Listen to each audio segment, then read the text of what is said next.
শুলা Cohen, বৈরুতে Israeli মাতাহারি।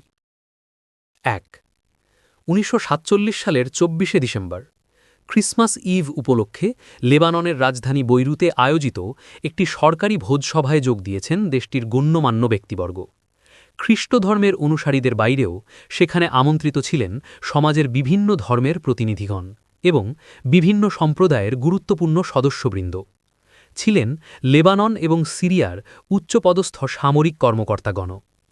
অনুষ্ঠানটি বড়দিনের হলেও সরকারি কর্মকর্তাদের অনেকেই সেদিন নিজেদের মধ্যে আলোচনা করছিলেন ১ মাস আগে জাতিসংঘের সাধারণ অধিবেশনে পাশ হওয়া একটি বিশেষ রেজলিউশন নিয়ে, যে রেজলিউশনে ফিলিস্তিনে ব্রিটিশ ম্যান্ডেট শাসনের অবসান ঘটিয়ে দুটি পৃথক রাষ্ট্র প্রতিষ্ঠার প্রস্তাব দেওয়া হয়েছিল। সংখ্যাগরিষ্ঠ আরব মুসলমানদের জন্য বরাদ্দ রাখা হয়েছিল মাত্র ৪৫% ভূমি, আর ক্ষুদ্র ইহুদি জনগোষ্ঠীকে দেওয়া হয়েছিল ৫৫% ভূমি, যার অধিকাংশই ছিল মুসলমানদের মালিকানাধীন। কর্মকর্তারা আলাপ করছিলেন, ফিলিস্তিনের ইহুদিরা কি আসলেই এই প্রস্তাব বাস্তবায়নের চেষ্টা করবে? যদি করে, তাহলে আরবদের করণীয় কি হবে? মূল বলরুমের পাশেই বিশাল একটি বাগানে অতিথিদের জন্য টেবিল চেয়ার পাতা ছিল।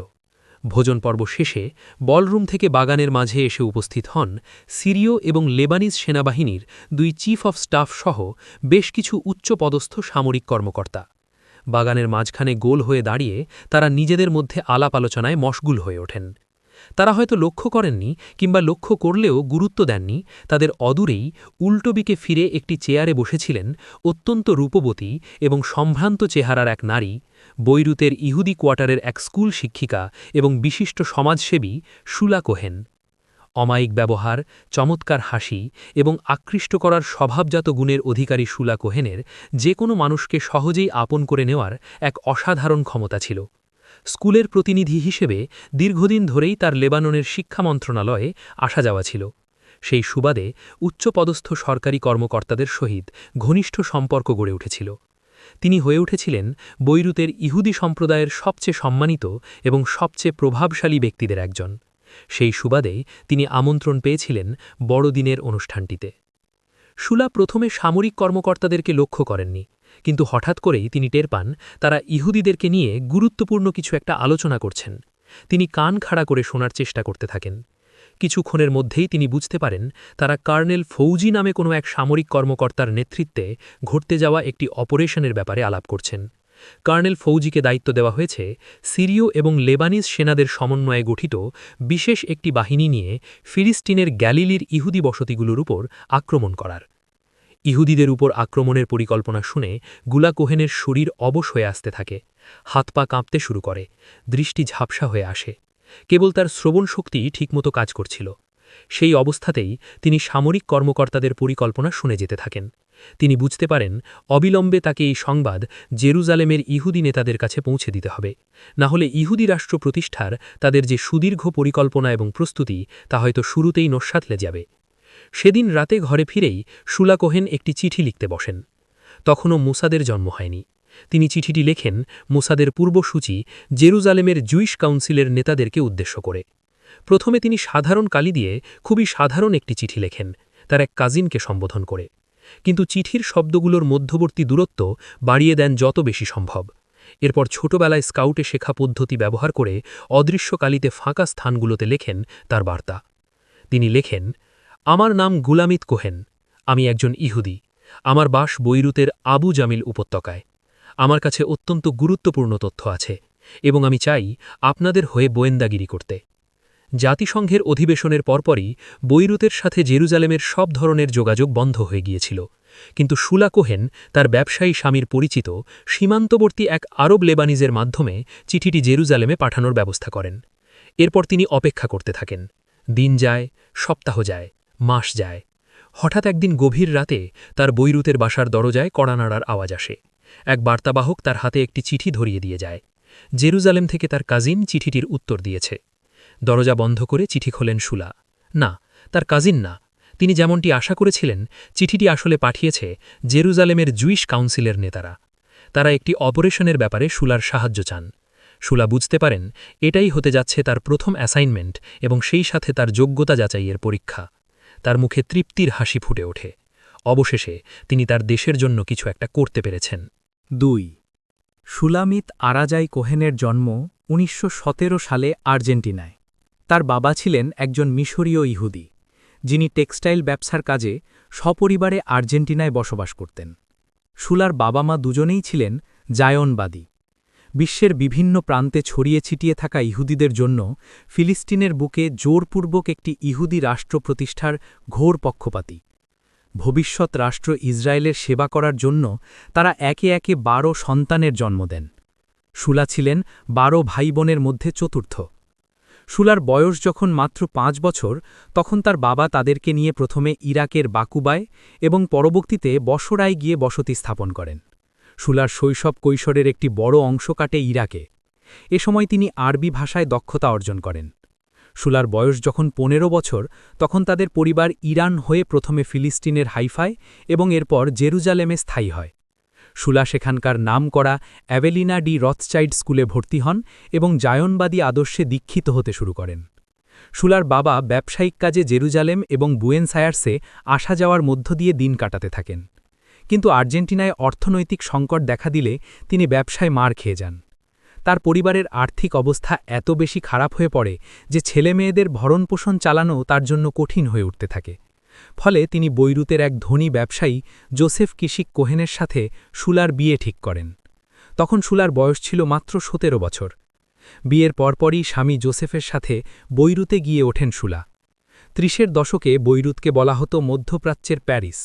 সেখানে জীবন ছিল উন্নত ও সমৃদ্ধ। আলাদা আলাদা ধর্ম ও সম্প্রদায়ের মানুষ সেখানকার উদার কসমোপলিটান পরিবেশে মিলেমিশে বসবাস করত। সে সময় বৈরুতের ইহুদি কোয়ার্টারে প্রায় ৯,০০০ ইহুদির বসবাস ছিল। তাদের উপাসনার জন্য সেখানে অন্তত ১৪টি সিনেগগ ছিল। এছাড়াও অন্তত ২টি ব্যাংক ছিল ইহুদিদের দ্বারা পরিচালিত। লেবাননের সংবিধান অনুযায়ী ইহুদিরা সেখানে পূর্ণ ধর্মীয়, সামাজিক এবং অর্থনৈতিক স্বাধীনতা ভোগ করত। সুলা কোহেন ছিলেন প্রাণ চাঞ্চল্যে ভরপুর এক তরুণী। বৈরুতের নতুন পরিবেশে একাকিত্ব কাটানোর জন্য তিনি সেখানকার ইহুদি সম্প্রদায়ের বিভিন্ন সামাজিক কর্মকাণ্ডে জড়িয়ে পড়েন। আবু জামিল উপত্যকায় তার বাসার ঠিক সামনেই ছিল মাকাবি জায়নিস্ট ইউথ মুভমেন্টের একটি ক্লাব হাউস। নিজের বাসায় বসে প্রায়ই তিনি সেখানকার কিশোর কিশোরীদেরকে ধর্মীয় সঙ্গীত চর্চা করতে শুনতেন। কিন্তু তাদের গানের সুর কখনোই নিখুঁত হতো না। একদিন রাতের বেলা তিনি ক্লাবের পরিচালকদের সাথে সাক্ষাৎ করেন এবং প্রস্তাব দেন তিনি নিজেই ছেলেমেয়েদেরকে গান শেখাবেন। এরপর প্রতি রাতেই সুলা ক্লাবে ইহুদি ছেলেমেয়েদের জায়নবাদী গান অনুশীলন করাতে শুরু করেন। শীঘ্রই তিনি টের পান ক্লাবটি মূলত জুইশ ডিফেন্স ফোর্সের একটি কাভার। প্রকাশ্যে এর উদ্দেশ্য ছিল কিশোর কিশোরীদের সাংস্কৃতিক কর্মকাণ্ডের মধ্য দিয়ে সাধারণ ইহুদিদের মধ্যে জায়নবাদী মনোভাব জাগ্রত করা, তাদের মধ্যে জেরুজালেমের জীবনের প্রতি আগ্রহের সৃষ্টি করা এবং একটি ইহুদি রাষ্ট্র প্রতিষ্ঠা করে সেই রাষ্ট্রে গিয়ে বসবাস করার ব্যাপারে তাদেরকে উৎসাহিত করা। তবে এর আড়ালে ক্লাবটির প্রকৃত উদ্দেশ্য ছিল জুইশ ডিফেন্স ফোর্সের জন্য অর্থ এবং সদস্য সংগ্রহ। সুলার আরেকটি চাকরিও ছিল। তিনি বৈরুতের অ্যালায়েন্স স্কুলে শিক্ষকতা করতেন। সেখানকার ইহুদি ছেলেমেয়েদেরকে তিনি হিব্রু ভাষা শেখাতেন। সেই সাথে স্কুলের প্রশাসনিক দিকগুলো দেখাশোনার ভারও ছিল তার উপর। লেবাননের শিক্ষা মন্ত্রণালয়ের নিয়ম অনুযায়ী প্রায়ই তাকে স্কুলের কাজে বিভিন্ন সভা সমিতিতে যোগদান করতে হতো। সেই সুবাদেই তিনি পরিচিত হয়ে উঠতে শুরু করেন লেবাননের উচ্চপদস্থ সরকারি কর্মকর্তা এবং রাজনীতিবিদদের সাথে। সুলা কোহেন ছিলেন অত্যন্ত সুন্দরী। তার কথাবার্তা, আচার আচরণও ছিল মুগ্ধ করার মতো। খুব সহজেই তিনি আশেপাশের মানুষের মন জয় করে নিতে পারতেন, তাদের উপর প্রভাব বিস্তার করতে পারতেন। অল্পদিনের মধ্যেই তিনি বৈরুতের ইহুদি সম্প্রদায়ে নিজের একটি অবস্থান তৈরি করেন। তিনি হয়ে ওঠেন সমাজের প্রভাবশালীদের একজন। পাশাপাশি লেবাননের রাজনীতিবিদ এবং সরকারি কর্মকর্তাদের সাথেও তার চমৎকার একটি সম্পর্ক গড়ে ওঠে। কোনো পরিকল্পনা কিংবা প্রস্তুতি ছাড়াই সুলা কোহেন হয়ে ওঠেন গুপ্তচর জীবনের জন্য আদর্শ একজন। ঠিক কিভাবে গুলা কোহেনের এসপিওনাজ জীবন শুরু হয়েছিল তা নিয়ে অবশ্য মতভেদ আছে। বেশ কিছু আরব পত্রপত্রিকা দাবি করে স্পাই হিসেবে সুলা কোহেনের ট্রেনিং শুরু হয়েছিল একেবারে ছোটবেলা থেকেই।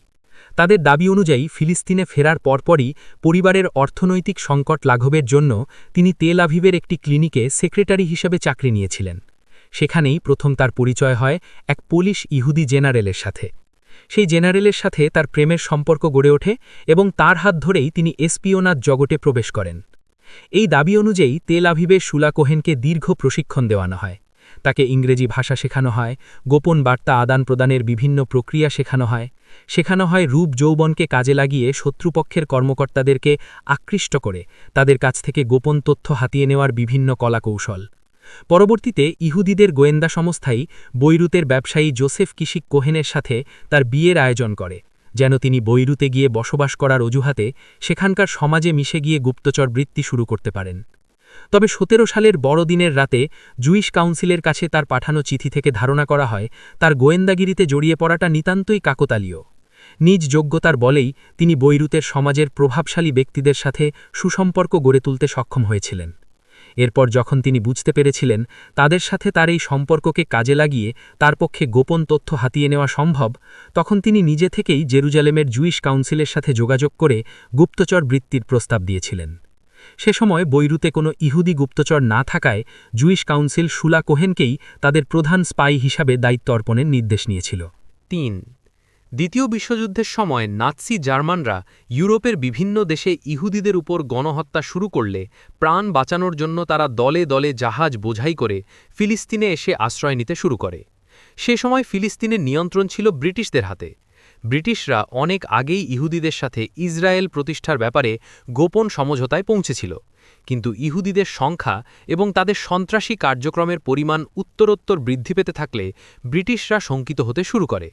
এক পর্যায়ে তারা ইহুদিদের ফিলিস্তিনে প্রবেশের উপর কড়াকড়ি আরোপ করে।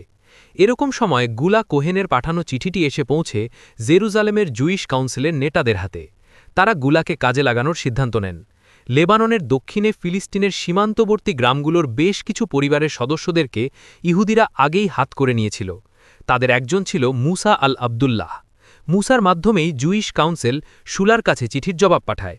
তারা নির্দেশ দেয় প্রথম অ্যাসাইনমেন্ট হিসেবে উইঙ্কলার নামে এক ইহুদিকে কিছুদিন লুকিয়ে রাখতে হবে এবং পরে সুযোগ মতো সীমান্ত দিয়ে তাকে ফিলিস্তিনে পৌঁছে দিতে হবে। উইঙ্কলার ছিল জুইশ কাউন্সিলের কাছে খুবই গুরুত্বপূর্ণ একজন ব্যক্তি, কিন্তু ব্রিটিশরা তাকে ফিলিস্তিনে প্রবেশ করার অনুমতি দিচ্ছিল না। হাইফা পোর্ট থেকে তাকে ফিরিয়ে দেওয়া হয়েছিল। ফলে বাধ্য হয়ে সে বৈরুত পোর্টের দিকে যাত্রা করে। পত্রের নির্দেশ অনুযায়ী শুলা কোহেন যথাসময়ে বৈরুত পোর্টে গিয়ে উইঙ্কলারকে খুঁজে বের করে তাকে কুলির ছদ্মবেশ ধরিয়ে নিরাপদে পোর্ট থেকে বের করে নিয়ে আসে। এরপর কিছুদিন তাকে নিজের কাছে লুকিয়ে রেখে মুসার মাধ্যমে যথাসময় সীমান্ত দিয়ে ফিলিস্তিনে পৌঁছে দেওয়ার ব্যবস্থা করেন। পরের সপ্তাহে মুসা আবার এসে হাজির হয় জুইশ কাউন্সিলের পাঠানো নতুন একটি চিঠি নিয়ে। এবারের চিঠিতে কাউন্সিল জানায় প্রথম অ্যাসাইনমেন্ট সফলভাবে সম্পন্ন করতে পারায় তারা শুলার উপর সন্তুষ্ট হয়েছে, কিন্তু গুলা যদি সত্যি সত্যিই নতুন রাষ্ট্র ইসরায়েলের জন্য কাজ করতে চায় তাহলে তাকে সীমান্ত পাড়ি দিয়ে সশরীরে ঊর্ধ্বতন গোয়েন্দা কর্মকর্তাদের সাথে সাক্ষাৎ করতে হবে। শুলা কোহেনের ঘরে তখন ৫ সন্তান এবং গর্ভে ষষ্ঠ সন্তান।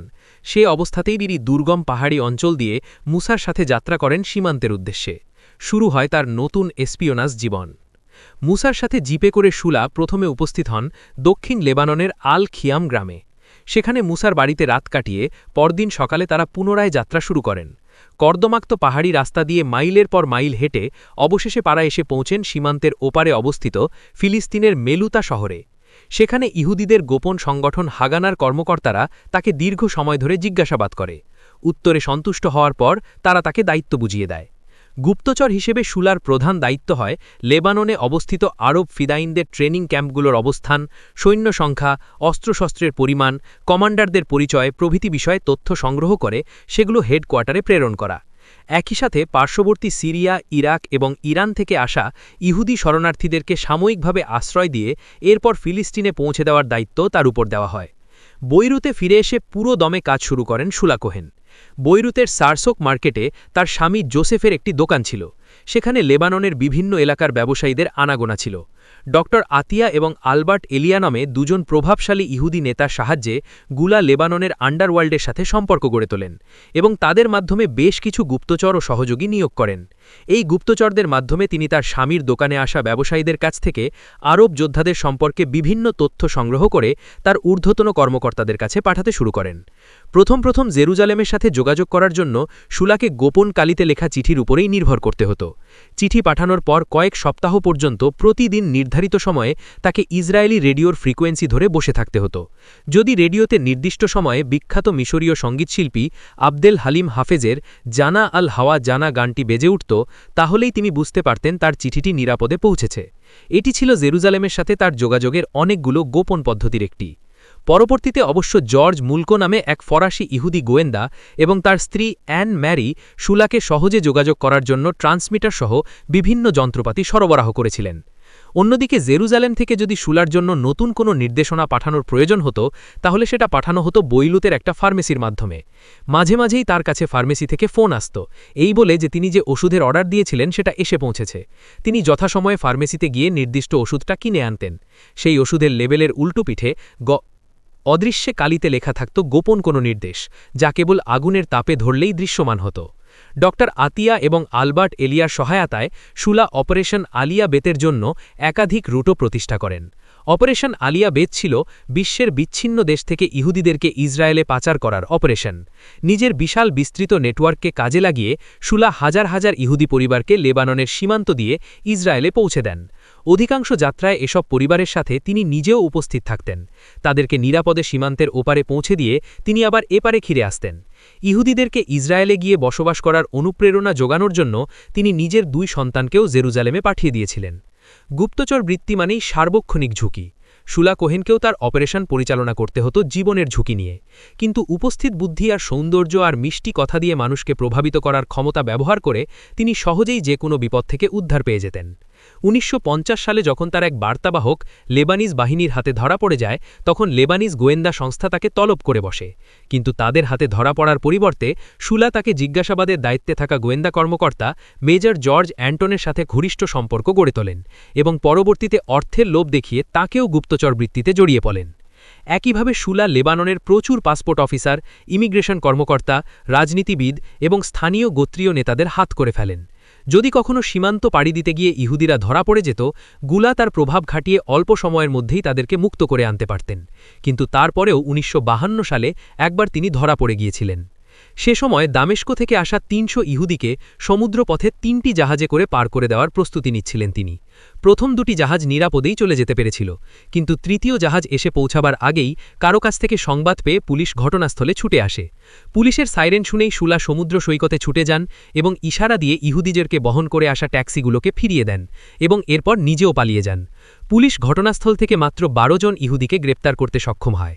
শুলা প্রথমে পালিয়ে যেতে সক্ষম হলেও অভিযানের দায়িত্বে থাকা কর্মকর্তা ঠিকই তাকে দেখে ফেলেছিলেন। পরবর্তীতে একটি ক্যাফেতে গুলাকে দেখে তিনি চিনে ফেলেন এবং গ্রেপ্তার করে নিয়ে যান। এলাকাটি মুসলমানদের নিয়ন্ত্রিত ছিল বলে সেবার শুলার প্রধান খ্রিস্টান কানেকশন কোনো কাজে আসেনি। তাকে আদালতে তোলা হয়, কিন্তু তার আইনজীবীর কূটবুদ্ধির জোরে তিনি লম্বা শাস্তির হাত থেকে রক্ষা পেয়ে যান। তাছাড়া সে সময় তার গর্ভে ছিল 7ম সন্তান, সে কারণেও আদালত তার প্রতি সদয় ছিল। বিচারে তার 40 দিনের কারাদণ্ড হয়, কিন্তু কর্তৃপক্ষকে ঘুষ দিয়ে তিনি জেলখানার পরিবর্তে একটি বিলাসবহুল বাড়িতে আটক থাকার ব্যবস্থা করেন। মুক্তি পাওয়ার পর তিনি সমুদ্রপথ ত্যাগ করে তুরস্ক হয়ে প্লেনে করে ইহুদিদেরকে পাঠানোর নতুন রুট প্রতিষ্ঠা করেন। শুলা কোহেনের এসপিওনাস জীবন শুরু হয়েছিল 1948 সালে। সেবারের মে মাসে ইসরায়েল প্রতিষ্ঠার পর প্রথমে তিনি ইসরায়েলি ডিফেন্স ফোর্সের ইন্টেলিজেন্স কোরের ইউনিট 504-এর হয়ে এবং পরবর্তীতে মোসাদ প্রতিষ্ঠার পর মোসাদের হয়ে কাজ শুরু করেন। দীর্ঘ এসপিওনাস জীবনে অপারেশন আলিয়া বেতের অধীনে তিনি হাজার হাজার ইহুদি পরিবারকে সীমান্ত দিয়ে ইসরায়েলে পৌঁছে দেন, যা ছিল রাষ্ট্র হিসেবে ইসরায়েলের প্রতিষ্ঠার এবং টিকে থাকার জন্য অন্যতম গুরুত্বপূর্ণ অপারেশন। তিনি ছিলেন সমগ্র লেবাননে মোসাদের সবচেয়ে মূল্যবান এজেন্টদের মধ্যে একজন। মুক্তার মতো মূল্যবান এবং আকর্ষণীয় হওয়ায় মোসাদে তার ছদ্মনাম ছিল এজেন্ট পার্ল। বৈরুতে শুলা কোহেন অনেকটা দ্বৈত জীবন যাপন করছিলেন। ইহুদিদের ইসরায়েলে পাচারের কাজটা তিনি করছিলেন গোপনে, কিন্তু প্রকাশ্যে তিনি ছিলেন ইহুদি সম্প্রদায়ের অত্যন্ত সম্মানিত এবং সম্ভ্রান্ত এক ব্যক্তি, যার সাথে বৈরুতের মুসলমান এবং খ্রিস্টান উভয় সম্প্রদায়ের নেতাদের সুসম্পর্ক ছিল। বৈরুতে তিনি একটি অভিজাত স্যালন চালু করেছিলেন, যেখানে সমাজের উচ্চ পর্যায়ের ব্যক্তিরা ভিড় করত। সরকারি কর্মকর্তারা, সেনাবাহিনীর উচ্চপদস্থ অফিসাররা এবং প্রভাবশালী ব্যবসায়ীরা এখানে এসে সময় কাটাত, নিজেদের মধ্যে গল্প করত। কিন্তু এই স্যালন ছিল মূলত শুলা কোহেনের গুপ্তচর বৃত্তিরই একটি অস্ত্র। এখানে তিনি সুন্দরী তরুণীদেরকে নিয়োগ করতেন, যাদের মূল কাজ ছিল ক্ষমতাসীন ব্যক্তিদেরকে ফাঁদে ফেলে তাদের কাছ থেকে বিভিন্ন তথ্য আদায় করে নেওয়া। তার গুপ্তচর বৃত্তির নেটওয়ার্ক বিস্তৃত করার জন্য তিনি একে একে মোট 5টি স্যালন প্রতিষ্ঠা করেন। এছাড়াও তিনি একটি রেস্টুরেন্টের মালিকানা নিয়ে সেটাকে নাইট ক্লাবে এবং আলহামরা স্ট্রিটের একটি ক্যাফেটেরিয়াকে র্যাম্বো পাবে রূপান্তরিত করেছিলেন। এগুলোর কাস্টমাররাও ছিল বৈরুতের উচ্চপদস্থ প্রভাবশালী কর্মকর্তারা, এবং এই সবগুলোর কর্মচারীরাই ছিল সুন্দরী তরুণী। অভিযোগ আছে এই নাইট ক্লাব, পাব এবং স্যালনগুলোর আড়ালে শুলা মূলত পতিতাবৃত্তির ব্যবসা পরিচালনা করতেন। তার নারী কর্মচারীদেরকে তিনি ব্যবহার করতেন পুরুষ অতিথিদের মনোরঞ্জনের কাজে। মোসাদ তাকে গোপনে চিত্রধান করতে সক্ষম ক্ষুদ্রাকৃতি ক্যামেরা সরবরাহ করেছিল। সেই ক্যামেরা ব্যবহার করে শুলা তার নিয়োগ করা দেহপসারিণীদের সাথে সরকারের উচ্চপদস্থ কর্মকর্তাদের এবং রাজনীতিবিদদের অন্তরঙ্গ মুহূর্তগুলোর চিত্রধান করে ফেলতেন এবং এরপর সেগুলো দিয়ে তাদেরকে ব্ল্যাকমেল করে রাষ্ট্রীয় গুরুত্বপূর্ণ সব তথ্য হাতিয়ে নিতেন। তার ফাঁদে পা দেওয়া ব্যক্তিদেরকে ব্যবহার করে এরপর তিনি পরিচিত হতেন আরও ওপরের দিকের কর্মকর্তাদের সাথে। এই প্রক্রিয়ায় তিনি লেবাননের খ্রিস্টান ফ্যালাঞ্জেস পার্টির নেতাদেরকে তার দলে টানতে সক্ষম হন। সরকারের বেশ কিছু মন্ত্রীর সাথেও তার ঘনিষ্ঠ সম্পর্ক তৈরি হয়েছিল।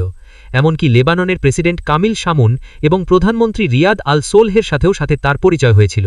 পরবর্তীতে সিরিয়ার রাষ্ট্রক্ষমতা দখল করা বিপ্লবী জেনারেল আদিব শিশাকলির সাথেও তার সাক্ষাৎ হয়েছিল বলে অনেকে দাবি করেন। 1961 সালে গুলা কোহেনের পরিচয় হয় সাইমন নামে লেবাননের প্রতিরক্ষা মন্ত্রণালয়ের একটি তরুণ কর্মকর্তার। সাইমন ছিলেন অত্যন্ত উচ্চাকাঙ্ক্ষী, ফলে তিনি সহজেই শুলার নজরে পড়ে যান। শুলা তাকে দলে টানার চেষ্টা করতে থাকেন এবং সাইমনও তাতে সাড়া দিতে থাকেন। তাদের মধ্যে বারবার দেখা সাক্ষাৎ হতে থাকে। এক পর্যায়ে শুলা তাকে রোমে নিয়ে তার ইসরায়েলে ঊর্ধ্বতন কর্মকর্তার সাথেও পরিচয় করিয়ে দেন। সাইমন হয়ে ওঠেন শুলার মতোই লেবাননের ভেতরে ইসরায়েলের আরেক স্পাই। সাইমন ছিলেন শুলার চেয়ে প্রায় 10 বছরের ছোট, কিন্তু তিনি ছিলেন অত্যন্ত সুদর্শন। শুলা কোহেনের মতোই তার চোখও ছিল নীল বর্ণের। তিনি শুলা কোহেনের বাসায় গিয়ে তার ছেলেমেয়েদের পড়াশোনার ব্যাপারে সাহায্য করতে শুরু করেন। এসপিওনাস ছাড়াও শুলার সাথে ব্যক্তিগত পর্যায়ে তার সম্পর্ক ঘনিষ্ঠ হয়ে উঠতে শুরু করে এবং এক পর্যায়ে শুলা কোহেন সাইমনের প্রেমে পড়ে যান। সাইমনকে হাত করার জন্য, অভিনয়ের প্রেমে নয়, সত্যিকারের প্রেমে। কিন্তু শুলা জানতেন না যে প্রেমের অভিনয় করে তিনি তার এসপিওনাস জীবনে শত শত পুরুষকে ধোঁকা দিয়েছিলেন, সেই প্রেমই তার জন্য কাল হবে। তিনি জানতেন না যে সাইমন আসলে লেবানিজ গোয়েন্দা বাহিনীর আন্ডারকভার অফিসার মিলাদ আল কারাহ। 4 1958 সালে লেবাননের প্রেসিডেন্ট নির্বাচিত হন জেনারেল ফুয়াদ শাহাব। তিনি ছিলেন অসাম্প্রদায়িক, গণতন্ত্রমনা এবং অত্যন্ত দেশপ্রেমিক। খ্রিস্টান হওয়া সত্ত্বেও অসাম্প্রদায়িক নীতির জন্য তিনি মুসলমানদের কাছেও জনপ্রিয় ছিলেন। ক্ষমতায় এসেই ফুয়াদ সাহাব বুঝতে পারেন তার সরকারের মধ্যেই বেশ কিছু গুপ্তচর আছে যারা রাষ্ট্রীয় গুরুত্বপূর্ণ তথ্য ইসরায়েলের কাছে পাচার করে দিচ্ছে। এর আগে লেবাননে তথ্য সংগ্রহের জন্য একাধিক সরকারি সংস্থা থাকলেও ইন্টেলিজেন্স বা কাউন্টার ইন্টেলিজেন্স বলতে যা বোঝায় সেরকম কোনো সংস্থা ছিল না যারা নিজেরাই বিদেশের ওপর গোয়েন্দাগিরি করবে কিংবা বিদেশি গুপ্তচরদের তৎপরতা রুখে দেওয়ার চেষ্টা করবে। রাষ্ট্রের নিরাপত্তার স্বার্থে ফুয়াদ সাহাব এমন একটি বিভাগ চালু করার প্রয়োজনীয়তা অনুভব করেন। ফুয়াদ সাহাব তখনও গুলা কোহেনের কথা জানতেন না, কিন্তু মূলত শুলার তৎপরতার বিরুদ্ধে ব্যবস্থা নেওয়ার জন্যই নিজের অত্যন্ত বিশ্বস্ত এবং চৌকস সামরিক অফিসারদের সমন্বয়ে তিনি প্রতিষ্ঠা করেন লেবাননের প্রথম এসপিওনাজ সংস্থা দুজিএম ব্যুরো তথা দ্য সেকেন্ড অফিস। 50-এর দশকের শেষ ভাগে লেবাননের ব্যাংকগুলো থেকে বিপুল পরিমাণ অর্থ গায়েব হয়ে যায়। অর্থমন্ত্রী রাশেদ কাররামি বিষয়টি তদন্ত করার জন্য দুজিএম ব্যুরোকে অনুরোধ করেন। তদন্তে মাহমুদ আওয়াদ নামে উচ্চপদস্থ এক সরকারি কর্মকর্তার নাম বেরিয়ে আসে। মাহমুদ আওয়াদ ছিলেন সেই সরকারি কর্মকর্তাদের একজন যারা শুলা কোহেনের রূপ যৌবনে মুগ্ধ হয়ে পাতা ফাঁদে পা দিয়ে গুপ্তচর বৃত্তিতে জড়িয়ে পড়েছিলেন। আওয়াদের ফোনে আড়ি পাততে গিয়েই দুজিএম ব্যুরোর এজেন্টরা প্রথমবারের মতো গুলা কোহেনের সন্ধান পান।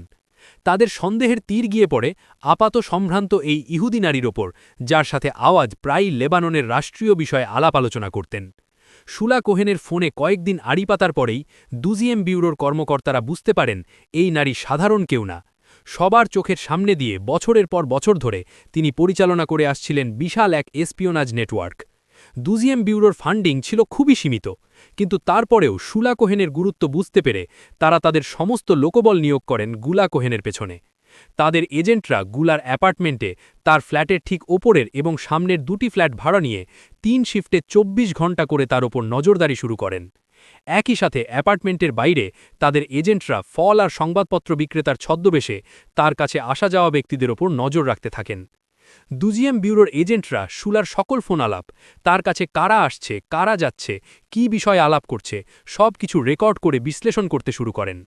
তার কাছ থেকে আরও তথ্য আদায়ের জন্য জেনারেল গাবি লাহুদ নিয়োগ করেন প্রতিরক্ষা মন্ত্রণালয়ের চৌকস অফিসার মিলাদ আল কারাহকে। অবিশ্বাস্য দ্রুততায় মিলাদ আল কারাহ গুলা কোহেনকে তার প্রেমের ফাঁদে ফেলে তার কর্মকাণ্ড সম্পর্কে তথ্য নিয়ে গাবি লাহুদের কাছে পৌঁছে দিতে শুরু করেন। শুলা কোহেন ধরা পড়েন ঠিক সেই উপায়ে যে উপায়ে তিনি নিজে সারা জীবন মানুষকে ফাঁদে ফেলে এসেছিলেন। প্রায় 2 মাস তদন্তের পর দুজিএম ব্যুরোর কর্মকর্তারা সিদ্ধান্তে উপনীত হন তারা শুলা কোহেনের কার্যক্রম এবং নেটওয়ার্ক সম্পর্কে পরিষ্কার ধারণা পেয়েছেন। তারা মিলাদ আল কারাহের মাধ্যমে শুলা কোহেনকে দিয়ে তার বাসায় একটা পার্টির আয়োজন করান। শুলা নিজেই বিভিন্ন সময় তার বাসায় পার্টির আয়োজন করতেন, কাজেই মিলাদের অনুরোধে আরেকটি পার্টির আয়োজন তার কাছে নতুন কিছু ছিল না। পার্টি উপলক্ষে প্রচুর মানুষকে নিমন্ত্রণা করা হয়। 1961 সালের 9 অগস্ট পার্টির অতিথিদের ছদ্মবেশে লেবানিজ গোয়েন্দারা গুলা কোহেনের বাড়ি ঘিরে ফেলতে শুরু করে। যথাসময় দরজার কলিং বেল বাজে। শুলা কোহেন দরজা খুলে দেন অতিথিদেরকে আপ্যায়ন করার জন্য, কিন্তু অতিথিদের পরিবর্তে সেখানে দাঁড়িয়েছিল লেবানিজ সেনা সদস্যরা, আর সবার সামনে উদ্যত পিস্তল হাতে দাঁড়িয়েছিলেন তার বিশ্বস্ত প্রেমিক সাইমন ওরফেন মিলাদ। দীর্ঘ 14 বছর নিভিড়ে গুপ্তচর বৃত্তির পর অবশেষে গ্রেপ্তার হন লেবাননে ইসরায়েলের মাতাহারি এজেন্ট পার্ল। শুলাকে গ্রেপ্তারের পরপরই গ্রেপ্তার করা হয় তার স্বামী জোসেফ কিশেক কোহেন, তার সহযোগী অ্যালবার্ট এলিয়া, মাহমুদ আওয়াদ, র্যাচেল রাফুল সহ আরও অন্তত 25 জনকে। গ্রেপ্তারের পর জিজ্ঞাসাবাদে শুলা এবং আওয়াদ তাদের সকল অপরাধ স্বীকার করেন। তারা তাদেরকে সহায়তাকারী লেবানিজ এবং সিরিয়ান রাজনীতিবিদ এবং সরকারি ও সামরিক কর্মকর্তাদের নামও ফাঁস করে দেন। জনরোষের আশঙ্কায় দুজিএম ব্যুরো তাদের নাম প্রকাশ না করে গোপনে তাদের বিরুদ্ধে ব্যবস্থা গ্রহণ করে। 1961 সালের 27 অক্টোবর শুলাকে আদালতে তোলা হয়। তার বিরুদ্ধে অবৈধভাবে ইহুদিদেরকে পাচার, গুপ্তচর্যা এবং রাষ্ট্রদ্রোহিতা ছাড়াও অভ্যুত্থান প্রচেষ্টার অভিযোগ আনা হয়। 1962 সালের 25 জুলাই আদালত তার মৃত্যুদণ্ডের রায় দেয়, কিন্তু আন্তর্জাতিক চাপের মুখে শেষ পর্যন্ত লেবানন নতি স্বীকার করতে বাধ্য হয়। সে সময় ফ্রান্স ছিল ইসরায়েলের অন্যতম ঘনিষ্ঠ মিত্র। অন্যদিকে প্রাচীন উপনিবেশ হিসেবে লেবাননের ওপরেও ফ্রান্সের বিশাল প্রভাব ছিল। মূলত ফ্রান্সের অনুরোধেই আপিলে গুলা কোহেনের মৃত্যুদণ্ড রহিত করে তাকে 20 বছরের কারাদণ্ড দেওয়া হয়। শুলা কোহেনের গুপ্তচর্যার কাহিনী অনেকটাই সিরিয়াতে নিযুক্ত আরেক কিংবদন্তি ইসরায়েলি গুপ্তচর এলি কোহেনের সাথে মিলে যায়। যদিও দুজনের মধ্যে কোনো আত্মীয়তার সম্পর্ক নেই, কিন্তু নামের মতোই দুজনের কার্যক্রমে অস্বাভাবিক রকমের মিল পাওয়া যায়। দুজনেই একসময় আর্জেন্টিনায় ছিলেন। দুজনেই শীর্ষ রাজনীতিবিদ এবং সামরিক কর্মকর্তাদের সাথে সুসম্পর্ক তৈরি করতে পেরেছিলেন। দুজনেই জাঁকজমকপূর্ণ পার্টির আয়োজন করে, অতিথিদেরকে নেশাগ্রস্ত করে বা সুন্দরী নারীদের প্রতি আকৃষ্ট করে তাদের মুখ থেকে গুরুত্বপূর্ণ তথ্য হাতিয়ে নিতে পারতেন, এবং শেষ পর্যন্ত দুজনেই ধরা পড়ে গিয়েছিলেন। কিন্তু এলি কোহেনকে সিরিয়ানরা দামেস্কের চত্বরে প্রকাশ্য দিবালয়ে ফাঁসি দিয়ে মৃত্যুদণ্ড দিলেও গুলা কোহেনকে সেই পরিণতি বরণ করতে হয়নি। 6 বছর কারাভোগের পর 1967 সালের 6 দিনের আরব ইসরায়েল যুদ্ধে ইসরায়েল যখন বিপুল সংখ্যক লেবানিজ, সিরিয়ান এবং মিশরীয় সৈনিককে আটক করতে সক্ষম হয়, তখন শুলা কোহেনের মুক্তির পথ তৈরি হয়ে যায়। যুদ্ধ শেষে রেড ক্রসের মধ্যস্থতায় 496 জন আরব বন্দী এবং বিপুল পরিমাণ আটককৃত সম্পত্তির বিনিময়ে শুলা কোহেনকে এবং আরেকজন ইসরায়েলি পাইলটকে মুক্তি দেওয়া হয়। শুলা কোহেন ছিলেন মনে প্রাণে একজন জায়নিস্ট। কারো দ্বারা নিযুক্ত হয়ে তিনি গুপ্তচর বৃত্তি শুরু করেননি। ঝুঁকিপূর্ণ এই পেশায় তিনি যোগদান করেছিলেন স্বেচ্ছায়। তার পরিবারের অন্যান্য সদস্যরাও ছিল তার মতোই জায়নবাদী। তার ভাই এবং বোনেদের মধ্যে অনেকেই ইসরায়েলের প্রতিষ্ঠাকালীন সময়ে ইহুদি তন্ত্রবাদী সংগঠন ইরগুনে যোগ দিয়েছিল। ইসরায়েলে ফিরে যাওয়ার পর গুলা কোহেন বাকি জীবন জেরুজালেমে ব্যতিবাহিত করেন। 2017 সালে 100 বছর বয়সে তিনি মৃত্যুবরণ করেন। অন্যদিকে গুলা কোহেনকে গ্রেপ্তারের মধ্য দিয়ে দুজিএম ব্যুরো লেবানন এবং সমগ্র আরব বিশ্বের বিপুল প্রশংসা অর্জন করে। তাদের এই সাফল্যের ধারাবাহিকতা পরবর্তীতে অব্যাহত থাকে। এখনও পর্যন্ত লেবানন আরব বিশ্বের অল্প কয়েকটি দেশের মধ্যে একটি, যারা মাঝে মধ্যেই ইসরায়েলি গুপ্তচরদেরকে গ্রেপ্তার করতে সক্ষম হয়।